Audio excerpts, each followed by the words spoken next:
नमस्कार दोस्तों, मैं आनंद प्रकाश एक बार फिर से आपका आपके अपने YouTube चैनल फिजिक्स टूल में हार्दिक अभिनंदन और स्वागत करता हूं और आशा करता हूं कि आपको हमारे द्वारा अपलोड किए गए वीडियो लगातार पसंद आ रहे होंगे और उन्हें आप भलीभांति देख भी रहे होंगे। इसी कामना और आशा के साथ मैं एक नया वीडियो लेकर आपके सामने एक बार फिर से हाजिर हूँ और आशा करता हूँ कि जो हमारी टीम द्वारा अपलोड किए जा रहे हैं वीडियो वो लगातार आप देख रहे होंगे और उन्हें भलीभांति पसंद भी कर रहे होंगे।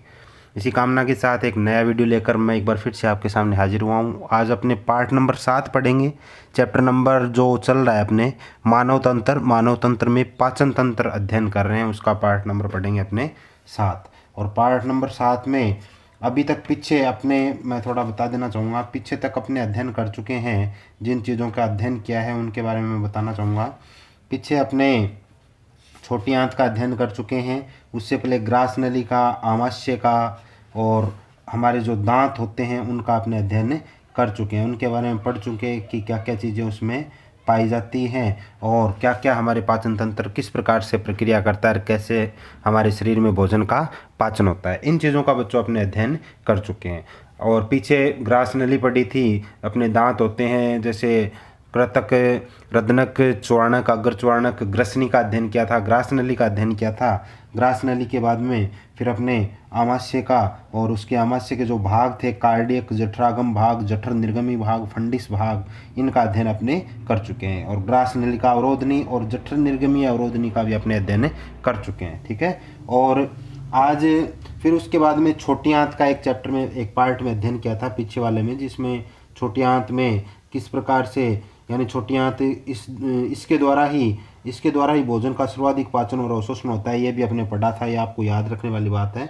और इसकी औसत लंबाई बच्चों 7 मीटर के लगभग मानी जाती है। छोटी आंत में इस चीज़ का आपने अध्ययन किया था। छोटी आंत की औसत लंबाई कितनी मानी जाती है? 7 मीटर मानी जाती है। आज अपने पार्ट नंबर 7 में और छोटी आंत में गृहिणी, अग्र शुद्रांत और शुद्रांत का अध्ययन किया था, जबकि आज पार्ट नंबर 7 में आज अपने अध्ययन करने जा रहे हैं इसी के छठे भाग का, पाचन तंत्र के छठे भाग का अध्ययन करने जा रहे हैं, जिसका नाम है बच्चों बड़ी आंत। जिसका नाम क्या है? बड़ी आंत। ठीक है। बड़ी आंत का आज अपने अध्ययन करने जा रहे हैं। ठीक है। तो बड़ी आंत देखो इसमें क्या क्या होता है, पहले इसके बारे में मैं थोड़ा आपको बता देना चाहूँगा, फिर उसमें अपने आगे अध्ययन करेंगे। बड़ी आंत में शुद्रांत मतलब शुद्रांत आगे की श्रेणी में बड़ी आंत से जुड़ा रहता है। शुद्रांत है वो आगे की श्रेणी में, शुद्रांत छोटी आंत में पाया जाता है, पीछे अपने अध्ययन करके आ चुके हैं। जबकि आगे क्या होता है कि यही शुद्रांत आगे की श्रेणी में बड़ी आंत से जुड़ता है और इसमें कुछ विशेष प्रकार के जीवाणु पाए जाते हैं बच्चों। कुछ विशेष प्रकार के क्या पाए जाते हैं? जीवाणु पाए जाते हैं। वो क्या काम करते हैं? जो कि छोटी आंत से शेष जो बचा हुआ भोजन होता है ना, जो अपाचित भोजन होता है, शेष बचा हुआ अपाचित भोजन को किण्वन क्रिया द्वारा सरलीकृत करके, किण्वन क्रिया द्वारा उसको सरल टुकड़ों में विभाजित करके पाचन में हमारी मदद करते हैं। पाचन में हमारी क्या करते हैं? मदद करते हैं। ये बात आ गई समझ में? तो उनको सरलीकृत करके पाचन में हमारी क्या करते हैं? मदद करते हैं। जबकि बड़ी आंत का मुख्य कार्य जल व खनिज लवणों का अवशोषण करके और अपाचित भोजन को मल द्वार से उत्सर्जित करना होता है बच्चों। मतलब इसका विशेष कार्य क्या होता है कि जो जल और खनिज लवण होते हैं ना, उनका अवशोषण करके और अपाचित भोजन को मल द्वार से उत्सर्जित करना इसका विशेष कार्य होता है। ठीक है। और बड़ी आंत को 3 भागों में बांटा जाता है। जैसे इसको 3 भागों में बांटा गया था ना, उसी प्रकार इसको भी 3 भागों में बांटा जाता है। ठीक है। तो पहला भाग इसका अद्रांत्र या अंधनाल होता है और दूसरा भाग वृदांत्र होता है। दूसरा भाग क्या होता है? पहला भाग तो एधांत्र या अंधनाल अथवा 2 नाम होते हैं इसके। दूसरा वृदांत्र होता है। वृदांत्र के फिर 4 भाग होते हैं। जैसे मैंने डायग्राम में आपको दिखाया था वृदांत्र, वहाँ सिर्फ वृदांत्र ही लिखा था, मैंने आपको बताया भी था। मैं वो प्रश्न दिखाना चाहूँगा आपको, जो हमने बनाया था डायग्राम में, वो दिखाना चाहूँगा। देखो ये रहा कि इसमें पढ़ा था वृहदांत्र, ये रहा वृहदांत्र। ठीक है ना। देखो आमाशय पढ़ लिया है अपने। ठीक है। और छोटी आंत का अध्ययन कर लिया है। अब बड़ी आंत पढ़ रहे हैं। बड़ी आंत में फिर ये आगे जाके जो इसके भाग है, ये बड़ी आंत में ये वृहदांत्र यहीं कहीं इसमें पाया जाता है। इसके ये भाग होते हैं। वृहदांत्र के 4 भाग होते हैं। आरोही वृहदांत्र वहाँ बताया था मैंने आपको, याद है तो, आरोही वृहदांत्र, अवरोही वृहदांत्र और अनुप्रस्थ वृहदांत्र और सिग्माकार वृहदांत्र, ये बताया था। जबकि ये तो इसके भाग हो गए। ठीक है ना। यानी 4 भाग होते हैं वृहदांत्र के। याद रखना इनके नाम अच्छी तरीके से। 4 भाग कौन कौन से होते हैं? आरोही अवरोही अनुप्रस्थ वृहदांत्र और सिग्माकार वृहदांत्र, इनकी अलग अलग लंबाई पाई जाती है, अलग अलग इनकी क्या होती है, लंबाई होती है बच्चों, ठीक है ना। तो ये चीज़ आपको ध्यान में रखनी है कि किस प्रकार से इनकी लंबाई होती है और क्या क्या इनके मान होते हैं, ठीक है ना। तो ये अलग अलग प्रकार की इनकी लंबाई भी पाई जाती है, ठीक है। और इसका तीसरा जो भाग होता है वो होता है मलस्य। तीसरा भाग क्या होता है इसका, मलस्य, जिसमें मल एकत्रित रहता है, वो होता है तीसरा पार्ट मलस्य। बात आ गई ना समझ में, ठीक है। तो ये इसके अलग अलग भाग होते हैं, ठीक है। अब देखो आगे अपने अध्ययन करते हैं। उससे पहले ये डायग्राम आप दोबारा देख लीजिए, इसको अच्छे तरीके से अच्छे ढंग से आपको तैयार करना है, जो पार्ट नंबर 2 में मैंने आपको बताया था। इम्पोर्टेंट यहाँ मैंने आपके सामने लगा के रखा है, ये चित्र आप अच्छे ढंग से तैयार कर लेना। समझ में आ गया होगा आपको, मैंने समझा दिया था आपको, ठीक है। तो अब अपने आगे अध्ययन करते हैं इसी भाग का। ये डायग्राम देखने के बाद में आगे का जो पार्ट है उसका अध्ययन करते हैं। तो देखो, तो बड़ी आंत में देखो क्या होता है, जो बताया वो मैं थोड़ा लिख देता हूँ। यानी शुद्रांत्र के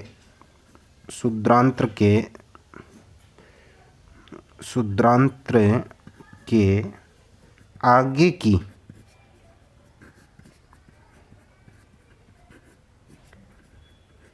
श्रेणी में बड़ी आंत, आगे की श्रेणी में बड़ी आंत से जुड़ा रहता है। लिखने में देखो बच्चों थोड़ा टाइम तो लगता है लिखने में, क्योंकि लेकिन थोड़ा लिख देता हूँ ताकि आपको समझ में आ जाए, क्लियर हो जाए। से जुड़ा रहता है। और क्या होता है, इसमें कुछ विशेष प्रकार के जीवाणु भी पाए जाते हैं। इसमें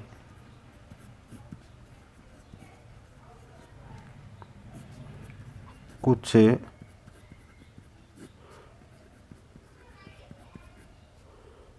विशेष प्रकार के जीवाणु भी पाए जाते हैं।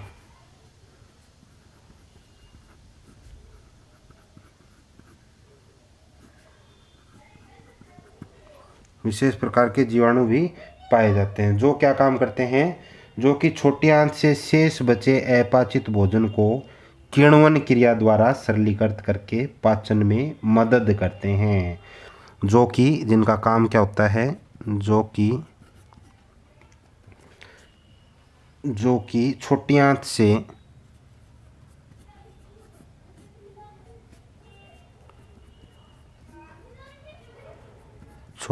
से शेष बचे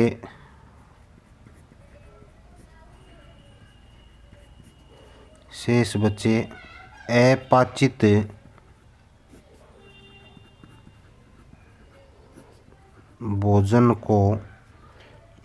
भोजन को किण्वन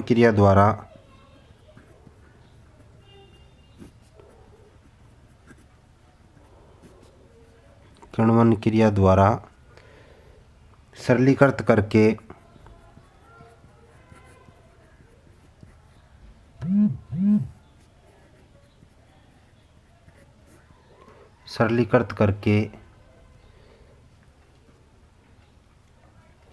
पाचन में मदद करते हैं।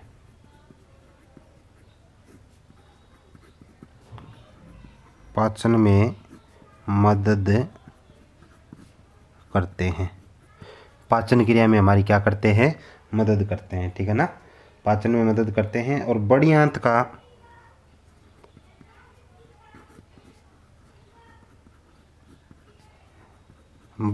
का मुख्य कार्य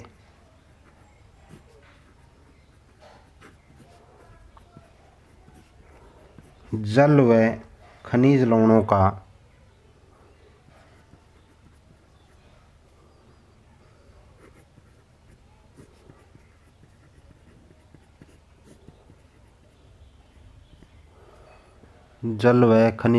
का लिखा है ये लास्ट में, खनिज लवणों का अवशोषण करके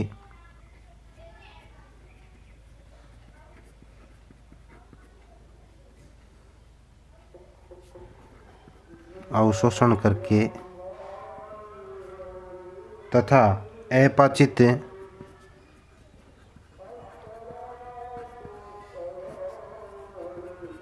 भोजन को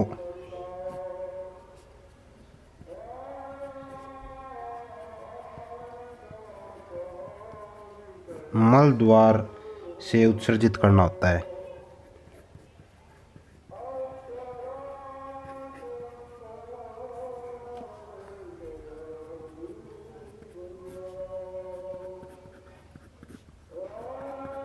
मल द्वार से क्या करना होता है? उत्सर्जित करना होता है। ठीक है ना। देखो साइड में आवाज़ें आ रही हैं, लेकिन क्या करें, घर पे वीडियो बना रहे हैं तो आप थोड़ा सा ध्यान यहाँ केंद्रित रखेंगे। ठीक है ना। मल द्वार से उत्सर्जित करना होता है। ठीक है। तो इस प्रकार से मल द्वार से क्या करता है? उत्सर्जित करता है। फिर देखो बड़ी आंत को 3 भागों में बांटा गया है बच्चों। बड़ी आंत को कितने भागों में बांटा गया है? 3 भागों में बांटा गया है। तो बड़ी आंत को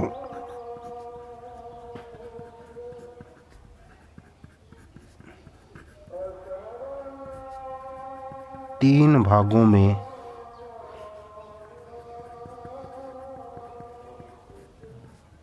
बांटा गया है। बड़ी आंत को कितने भागों में बांटा गया है? 3 भागों में बांटा गया है। ये ध्यान रखना, बड़ी आंत को 3 भागों में बांटा गया है विशेष रूप से। ठीक है। अब 3 भाग कौन कौन से हैं वो देख लेते हैं अपने। पहले भाग का ही अपने अध्ययन करते हैं। पहला इसका पार्ट कौन सा होता है? पहला इसका पार्ट है, अभी मैंने बताया था, आपको याद होगा, अधांत्र अथवा अंधनाल। अधांत्र अथवा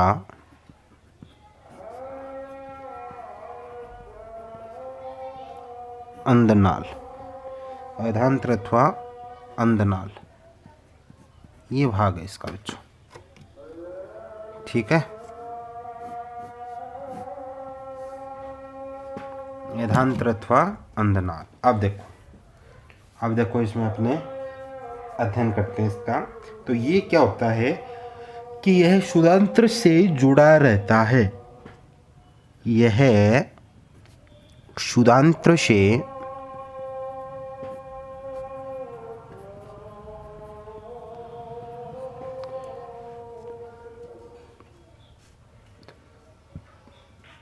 जुड़ा रहता है। दिखाई दे रहा होगा आपको, क्षुधांत्र से जुड़ा रहता है। ठीक है। अब दिखाई दे रहा होगा शायद। ठीक है। ये क्षुधांत्र से जुड़ा रहता है। ठीक है। यहाँ क्षुधांत्र से आने वाला पाचित आहार रस का अवशोषण भी होता है, ये बात भी ध्यान रखनी है। और इसमें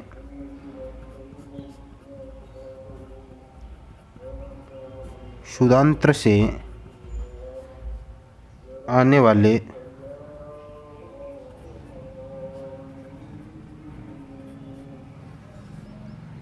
पाचित आहार रस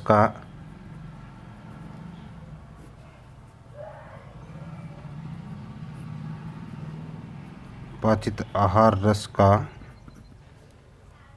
अवशोषण होता है।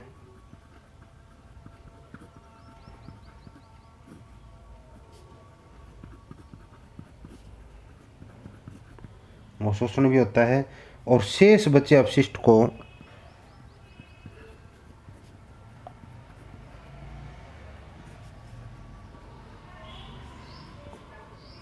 शेष बचे हुए अपशिष्ट को, जो शेष बच जाता है ना अपशिष्ट, उसे क्या करते हैं? शेष बचे अपशिष्ट को आगे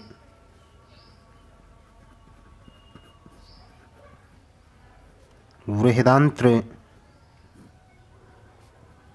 में पहुंचा दिया जाता है।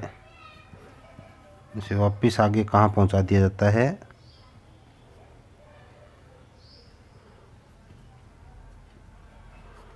पहुंचा दिया जाता है। ठीक है।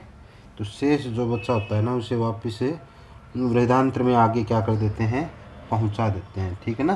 तो यह आपको ध्यान रखना है, आगे उसको वापस कहाँ पहुंचा देते हैं? बृहदांत्र में पहुंचा देते हैं। ठीक है, अब देखो उदगांत्र में पहुंचाने के बाद में क्या होता है, अंधनाल के प्रथम भाग से थोड़ा नीचे, मतलब अंधनाल का जो प्रथम पार्ट होता है ना उससे थोड़ा नीचे भीतर की तरफ यानी अंदर की तरफ 4-5 इंच लंबा या लंबी एक नली के आकार का, 4-5 इंच लंबा नली के आकार का, इसमें देखो बच्चों आपको याद तो करना रहेगा, ये चीज़ें तो आपको याद करनी पड़ेगी। यानी थोड़ा आप ऐसे सोच रहे हो क्योंकि इसमें देखो समझने वाला मैटर, इसमें याद करने वाला मैटर ज़्यादा है, ये चैप्टर भी ज़्यादा नंबर का है तो आपको याद करना पड़ेगा। इसमें सारणी वगैरह ये पहले दूसरे चैप्टर दोनों कनेक्टेड हैं, आपस में जुड़े हुए हैं। ठीक है, तो तभी मैंने इसको करवाने का निश्चय किया है ताकि हर कोई बच्चा इसको तैयार कर सकता है। ठीक है, तो हर मतलब नॉर्मल बच्चा हो, चाहे मीडियम स्तर का बच्चा हो, चाहे इंटेलिजेंट बच्चा हो, हर बच्चे को इस चीज़ को तैयार करना है, आपको याद करना पड़ेगा। इसमें याद करने वाला मैटर ज़्यादा है। ठीक है ना, तो इसमें उससे थोड़े नीचे भीतर की ओर 4-5 इंच लंबा नली के आकार का अंग निकला रहता है। 4-5 इंच लंबा नली के आकार का एक अंग निकला रहता है जिसे कर्मी रूपी परिशेषिका कहा जाता है। जिसे क्या कहते हैं, कर्मी रूपी परिशेषिका कहा जाता है। यानी अंधनाल के प्रथम भाग, अंधनाल के प्रथम भाग से थोड़ा नीचे, अंधनाल के प्रथम भाग से थोड़ा नीचे भीतर की तरफ जो मतलब जो शुद्रांत्र से जुड़ा होता है, और जो जुड़ा किससे होता है, शुद्रांत्र से, ये भी आपको ध्यान रखने वाली बात है। ठीक है, तो मैं लिख देता हूँ, तो अंधनाल के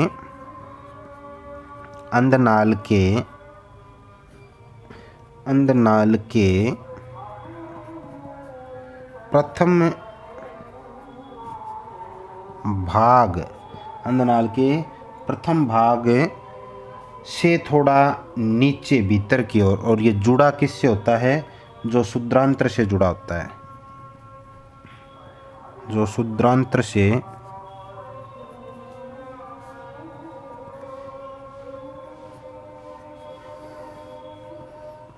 जुड़ा रहता है। ठीक है, भाग से, वापस कनेक्ट करता हूँ सेंटेंस को, भाग से दिखाई दे रहा होगा, भाग से थोड़ा नीचे भीतर की ओर, नीचे भीतर की तरफ या और, एक ही बात है, 4-5 इंच लंबा, 4 या 5 इंच लंबा, ठीक है, नली के आकार का,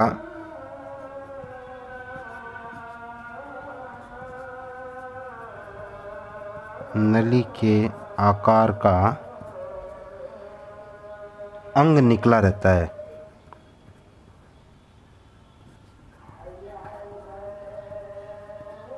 अंग निकला रहता है, नली के आकार का अंग निकला रहता है। ठीक है, और ये जो अंग होता है ना, इसे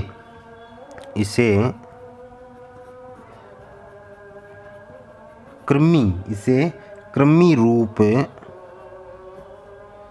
ठीक है, विशेष नाम है ये, कृमि रूप परिशेषिका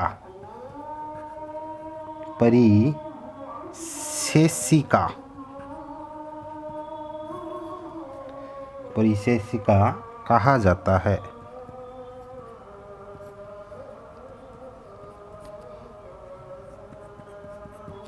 कर्मी रूपी परिशेषिका कहा जाता है। ठीक है ना, इसे क्या कहते हैं अपने, कर्मी रूपी परिशेषिका कहा जाता है। ये देखो इम्पोर्टेंट चीज़ होगी बच्चों। ठीक है ना, इस पर क्वेश्चन क्रिएट हो सकता है कि कृमि रूपी परिशेषिका किसे कहते हैं, क्या है, कृमि रूपी परिशेषिका किसे कहते हैं, ये क्या है। ठीक है, तो इस पर प्रश्न क्रिएट हो सकता है, ध्यान देना इस पर।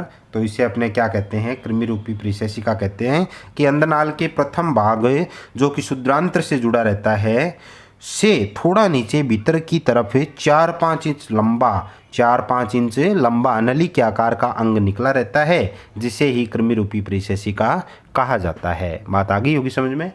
तो ये होता है कृमिरूपी परिशेषिका।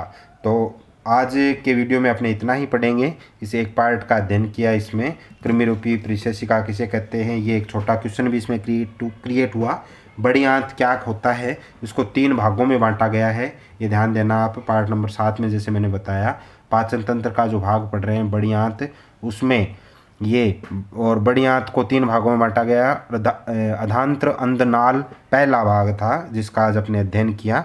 थोड़ा थोड़ा करेंगे इसमें अपने, ताकि आपको किसी भी प्रकार से पढ़ने में कठिनाई का सामना न करना पड़े, आप आसानी से इसको क्लियर कर पाओ, अच्छे ढंग से तैयार कर पाओ, ठीक है ना।